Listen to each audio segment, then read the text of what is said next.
Since its founding in 1923, the Walt Disney Company has produced a seemingly endless number of classic films, timeless, beautiful works of art that have bridged the generations and set the standards for children's entertainment everywhere.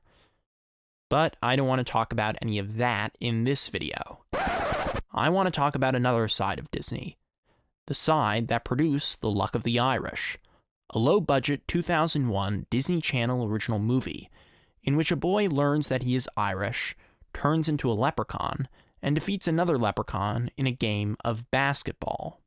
This weird little movie was one of my favorites as a kid, and according to the internet, a lot of nostalgic millennials agree. I love this so much because he turned into a f***ing leprechaun! But when I watched it again last summer, I couldn't help but feel kind of uncomfortable. I remembered it as a wholesome Disney film, in which a kid learns to be proud of his family origins. But on my latest viewing, the film seemed to degrade Irish people, and reinforce offensive stereotypes about them. I soon rediscovered another Disney Channel movie called Wendy Homecoming Warrior, that did the same thing, but with China instead of Ireland. And then I found Johnny Tsunami, which did it all again, but with Hawaii. And that's when I realized I had a pattern on my hands. In this video, I analyze that pattern, which I designate as a subgenre of the Disney Channel original movie called the Family Origins film. My goal is to understand the structure of this subgenre, and how it differs among individual films. Then at the end of this video, I make a pitch that these films are not exactly what they seem, and in fact reveal something significant about the Walt Disney Company's ideology. So without further ado, I'm Adam Weiner, and you're not watching Disney Channel.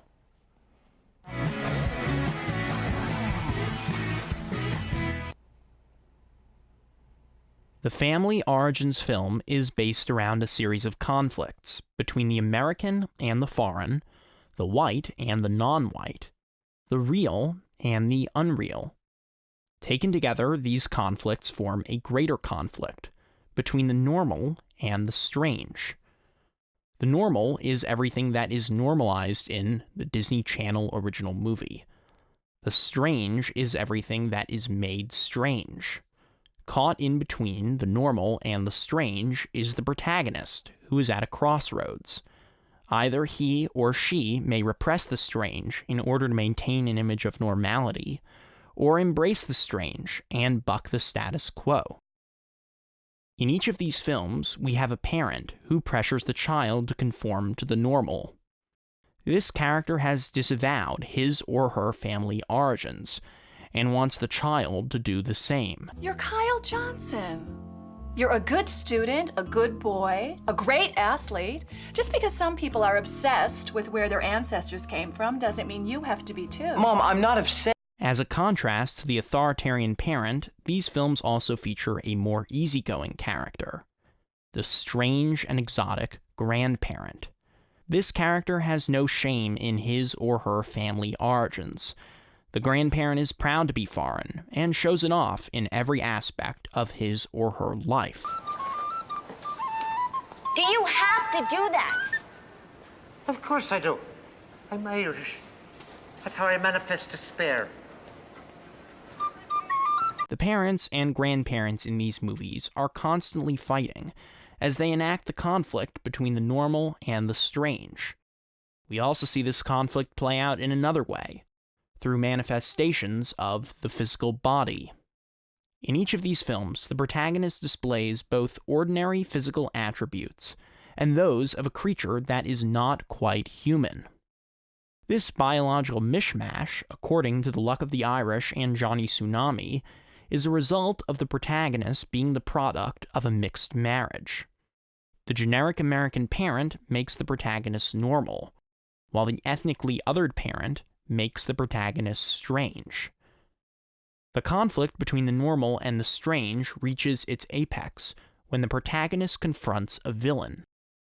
In Luck of the Irish and Wendy this character is a monstrous folk legend come to life. In Johnny Tsunami, this character is a racist bully at Johnny's school. We can think of the first type of villain as a threat from the side of the strange, and the second as a threat from the side of the normal.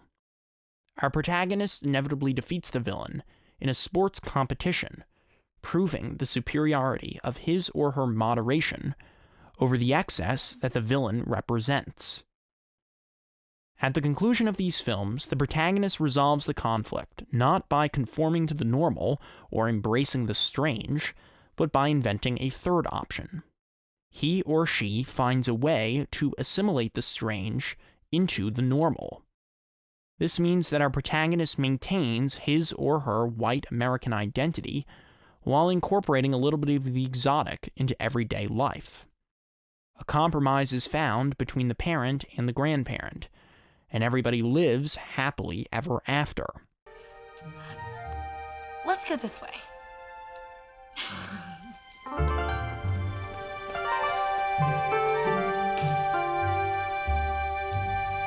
We have now completed our structural analysis of the Family Origins film.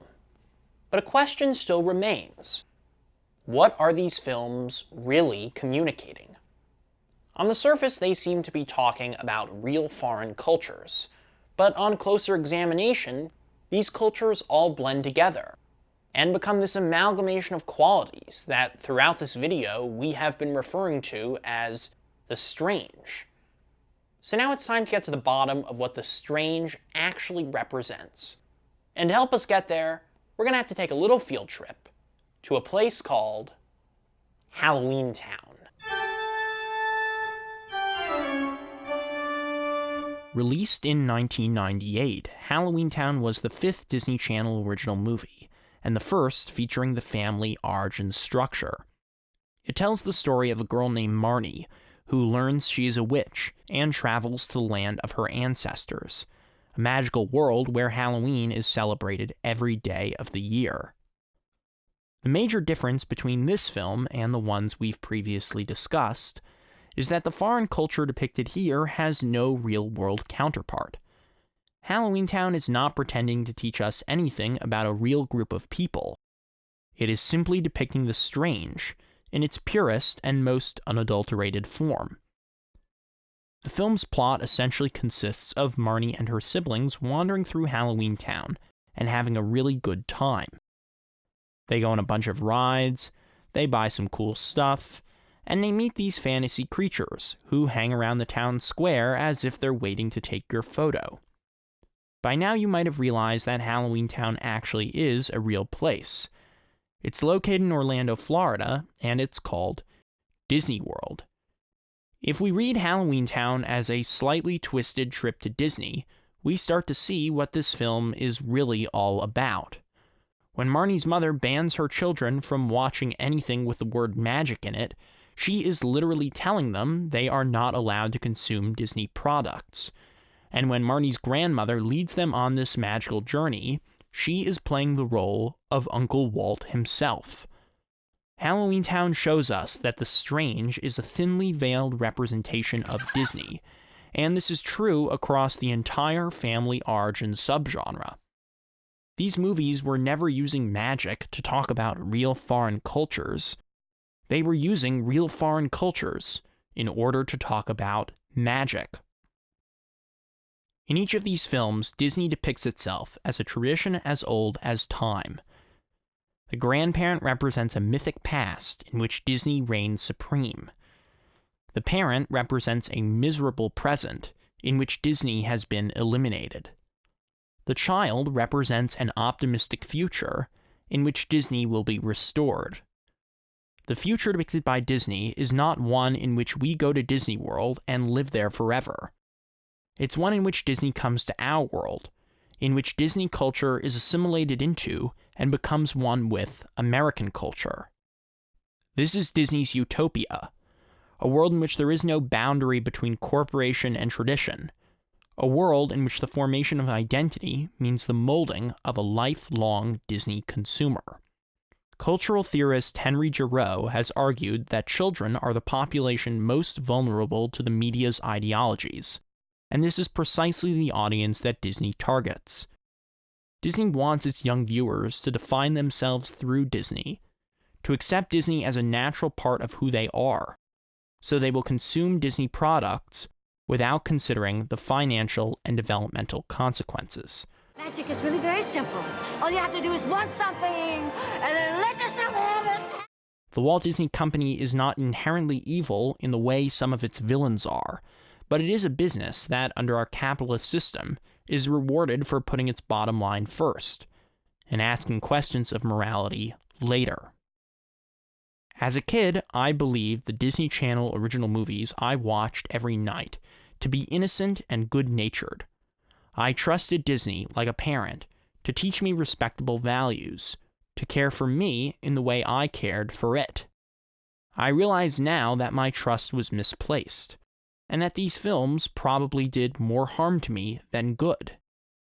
Yet I cannot totally condemn these movies, because there's still a part of me that loves them, if only because I grew up loving them, and don't really know how to feel any other way.